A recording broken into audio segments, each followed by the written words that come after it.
Hello, hello, everyone, and welcome to a brand new episode on the Living Life Naturally podcast. We're so happy to have you here with us today. And I would like to, as always, tell you that there's a free opportunity for you to have a chat with me if you're in midlife, perimenopause, and you need some help with how you can manage your symptoms and live a healthier life. Look down below in the show notes. Our speaker today will be the same. I'll have all of her information in the show notes for you to grab the resources that she has. And today I have with me Michelle Pollack. She is a high performance leadership coach and the creator of the Art of Compassionate Command.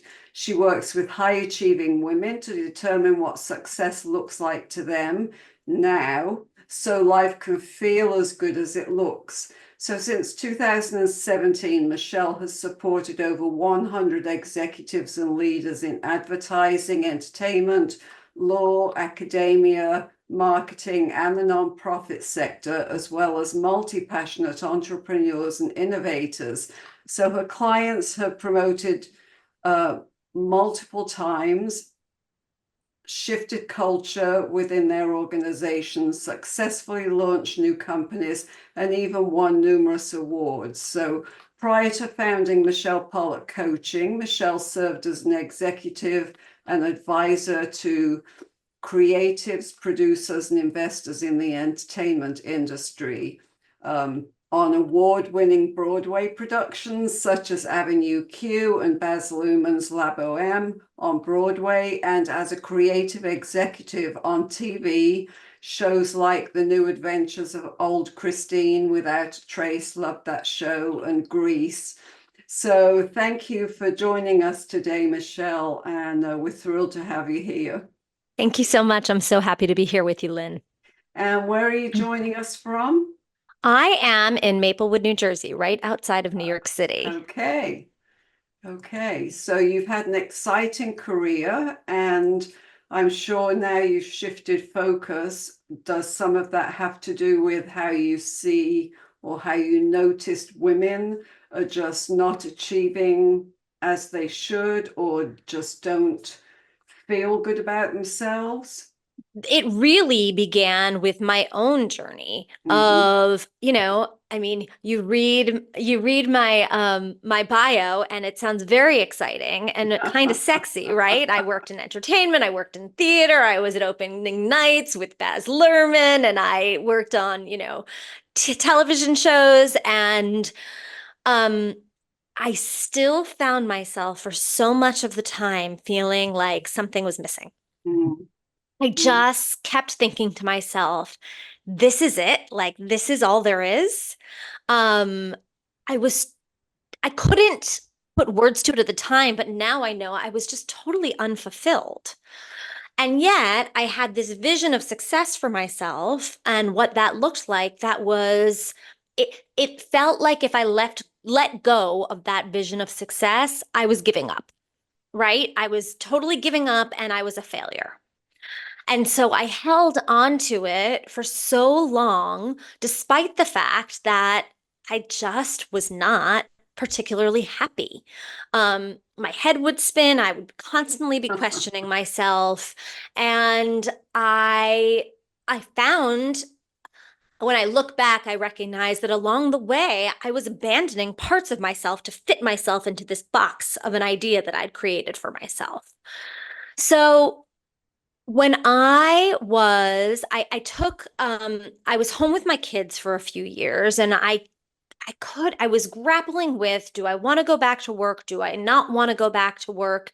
In entertainment specifically. I knew I wanted to go back to work, but I wasn't sure if I wanted it to be in entertainment or if I didn't. And I just had so much trouble letting go of entertainment. So I got hired to work as a creative consultant on Grease Live, which felt like a perfect opportunity for me to kind of dip my toe in the water and see if it was what I wanted. And after having a bit of a break from the constant day out, day in, day out of being in that business, I had such different perspective. Um, I just could see that there was so much going on in that industry that was not aligned with my values or how I wanted to operate in the world. And I had been for years and years, I was always interested in personal development. I did a lot of reading about personal development. I did my own personal development, and people would say to me, like, you should be a life coach. And I would, what the hell is a life coach? There is no such thing as that. This was obviously, this was 15 years ago. So people, even longer, no, it was about 15 years ago. And people that wasn't a thing that you knew about. But it turns out it is a thing. And I started looking into it a little bit. And so while I was working on Grease Live, I went and I enrolled in a coaching school. Um, I just did the first, you know, course, and I got there and I was like, oh my goodness, this is my thing. I just felt lit up inside. And I knew that that was the right direction for me. And I kind of didn't look back. At the end of that weekend's course, I signed up for the whole shebang. I signed up to get certified in their methodologies, and I haven't looked back. Mm. Because the difference in how I felt finding something that felt aligned, and also through the process of coaching training, I learned to understand why I had felt the way I'd felt, why I'd felt so stuck, and why I kind of had that this is all there is feeling. And then in the process of working with clients, I discovered even more, oh, this is what's going on for women that is keeping them stuck, holding them back, um, having them believe that they can't actually do things the way they really dream about doing them. And it's very interesting. I think now in women, in their 40s to 50s, there's kind of this like second coming. It's almost like a second Yeah. act, and going, well, I don't want to do this the rest of my life. What do I want to do? And there's this, I live by the motto of you're never too old and it's never too late, because there's a Chinese proverb that says the best time to plant a tree was 20 years ago. The second best time is now. And that's it. If Yeah. you recognize that you want something, there will be a voice that tells you you can't have it. There will be a voice that tells you you're too old. There will be a voice that tells you all the reasons you shouldn't do it. But there is never a wrong time to go for it. And helping other women to discover that and recognize that they can actually have a life and a career that they truly love has just become my life's mission. Mm.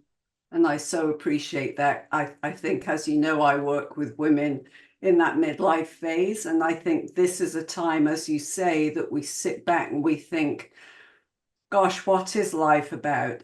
Am I happy in what I do? I see kids leaving home, Mhm. and people are kind of left with this, what is the next chapter of my life? But I feel in that phase of life, it can be so exciting because it is a time for introspection, a time to think, what is it that really lights me up? And I think for so long, we carry on the drudgery of day in, day out life while the kids are at home, in school, getting into high school, and we just go on plugging through, but we don't have that lit up feeling within us. I know I was in the corporate world for years, so I totally know from a personal perspective how this is. But what would you think is the most important key to redefining success for yourself? Well, you said something, Lynn, that I think is really important.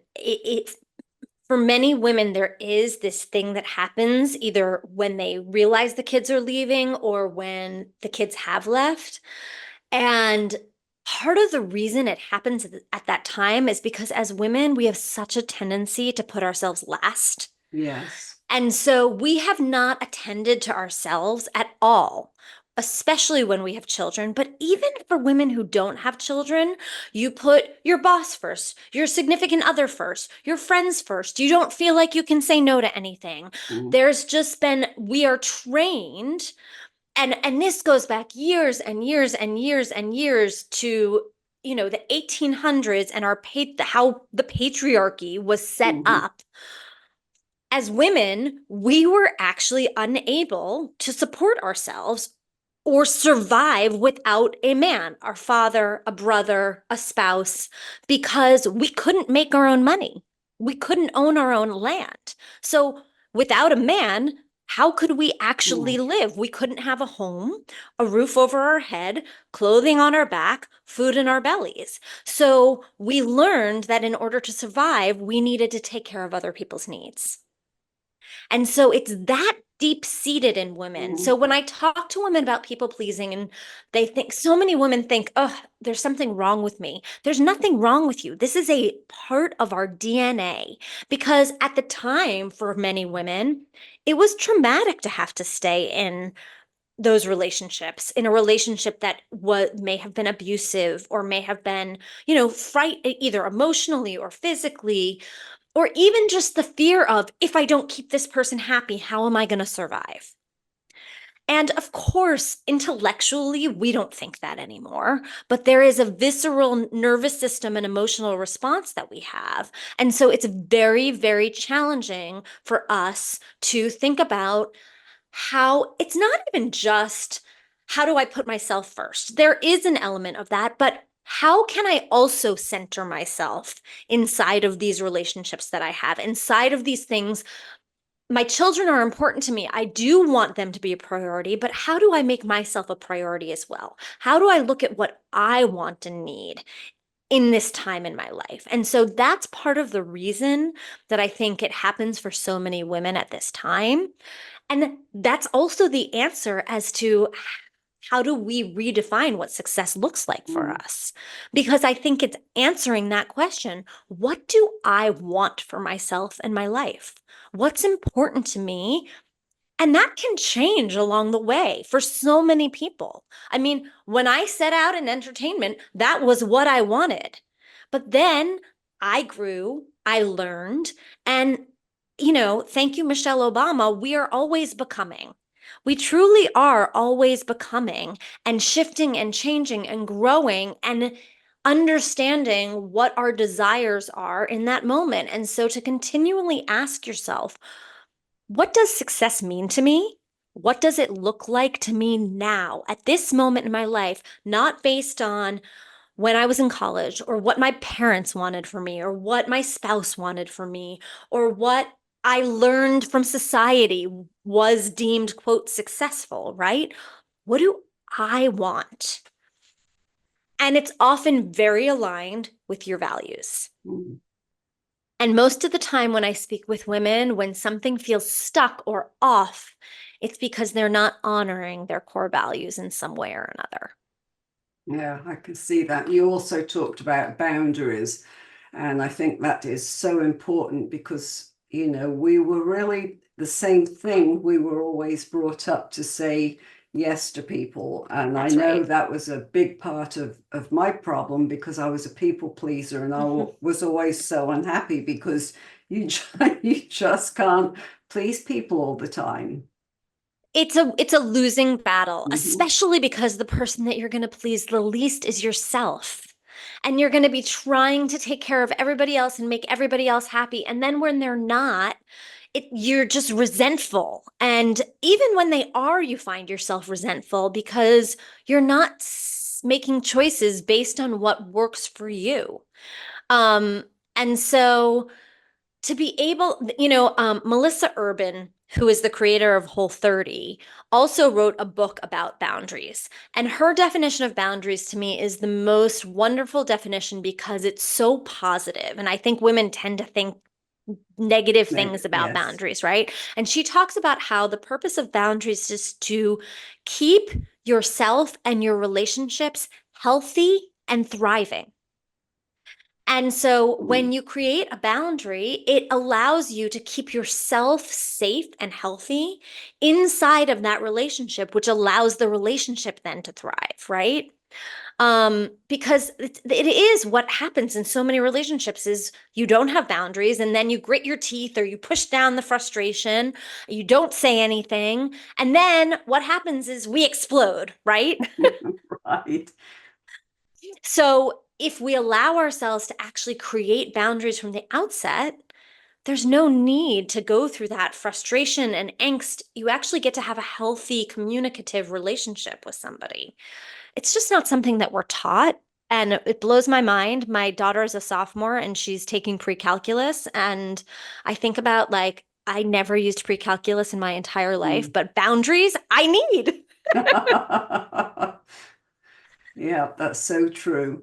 And I think that as we get older, we have more wisdom in things, and that really helps in the boundary perspective because I think we just kind of get tired of Yeah. pleasing people. We get tired of living in that hamster wheel, and we begin changing our priorities and our mindset. And our mindset's such a huge part of redefining ourselves, redefining our success. And it's not always what we're expecting, um, Yeah.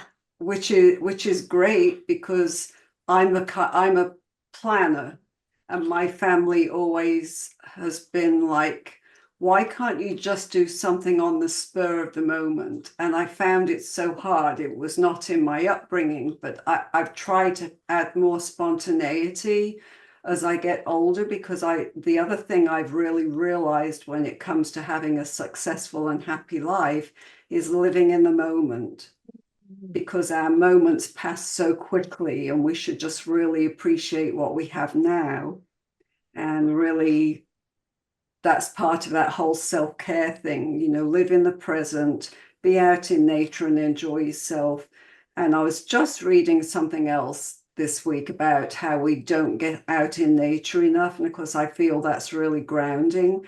And for many people, they're so busy in their corporate jobs, they think, when am I going to find time to do this? So when do you tell people when they're in that kind of busy mode how to fit in these pieces of self-care? It's so interesting. I think the busier you are, the more you need to take the Mm-hmm. space. The more imperative it is. I had a client once who would say to me at the end of every session, every time I see your name on my calendar, I think, I don't have time for that. And at the end of all of our sessions, I think to myself, I don't have time not to do this. The busier you are, the more important it is to just take a moment to slow down. Because otherwise, what happens is that we're reacting to our lives, reacting to our jobs, reacting to our colleagues, rather than actually being intentional and thoughtful about what is important, how we show up, what are the priorities, you know, um, so the busier you feel in a moment, that's when I say to somebody, take a beat, take a piece of paper, write everything down on it, get it out of your head. So then you can look at it and go, oh, well, this is what's really important right now. You know, and that can happen on a walk in nature. Mm.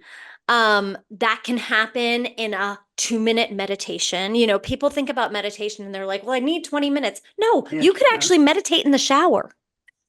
yeah. You can meditate on your walk to work, but it's just shifting the perspective of, oh, let me find little bits of time to create spaciousness rather than I'm too busy, I'm too busy, I'm too busy, I'm too busy, because that busyness creates busyness, right? It just that Right, mindset right. creates more spiraling, more spinning, and that feeling of it's almost like a not enoughness as it relates to time. Well, I don't have time for that. I don't have time for that. Again, what if you didn't have time not to do that? And just questioning your truth. Like, is it the absolute truth? If somebody said, I'll give you $1 million if you take space, would you take space? Yes. So find 5 minutes of space and see what it does for you. That's the other thing is like, try it one day, and see what happens. If it doesn't work, If you hate it, great, throw it away, but try something. We get so set in our ways. So, to that really, really busy person, I would say, try setting an alarm on your phone every 2.5 hours to get up and go for a 3-minute walk. Just step outside and take a breath of fresh air. Look at some green, and then go back inside and just notice if your day is different. That's it. Try it. It's a science experiment. Mm. But if you don't try it, you actually don't know if it's doing anything or not. You just have decided that it's not, right? Right. And I think that's the big misnomer when it comes to self-care. People feel they've got to have like a 30-minute window of time, and that's just not so. When I was working corporate, I was lucky I had my own office, but just doing things like, as you say, I like the imagery type of meditation when I was at work, because my favorite place was the beach, and just 30 to 60 seconds of feeling, smelling, enjoying all of my senses in gear in that moment at the beach. And I found it made a huge difference for my day. Lynn, do you know the science behind the imagery and the sensory? Do you know that you actually, when you engage your senses, you're switching the part of your brain from that goes into fight, flight, or freeze. You're shifting. If you were in an MRI, you would see the activity in your brain shift to the part of your brain that is creative, that is compassionate, that is communicative, that is courageous.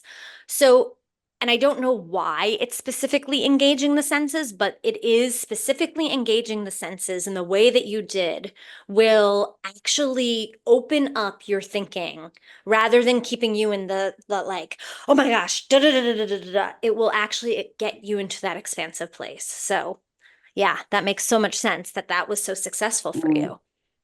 So if you had one tip to give our ladies today to really reinvent or redefine themselves, what would it be? Hmm. Um, I think it would be to take the time to slow down enough to like get reacquainted with yourself, to ask yourself, if I got to dream, where would I want to be in a year? What would my life look like in a year that is different than it is now? And you can love your life and you can still ask that question, because the other thing that I think is really important is gratitude is a wonderful Mm, practice and it's a mm, wonderful thing, but it doesn't mean that you can't have desires also. right. And so I think sometimes women start to want things and they go, oh, I just need to be grateful for what I have. You can be grateful for what you have, and you can also desire. They are not two separate things. They can both exist at the same time. So, what does it look like to be grateful for what you have? And what do you want for your future at the same time? And to just give yourself the space, 30 minutes, to really sit and be with that question. Go for a walk in nature.